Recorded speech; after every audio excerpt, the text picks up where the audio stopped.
cold milk and good coffee, great coffee. So it's pretty much just a coffee cup and one whole milk. So if you get any of these requests saying that they'd like milk or cold milk, this is pretty much all you have to do. So let's go ahead and get yourself a big coffee cup and then add some milk. And just go ahead and put some ice in it to, since they want it cold, so why not?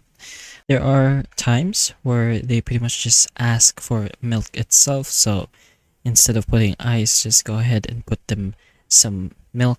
For example, this request here where the person just goes moo for some insane reason.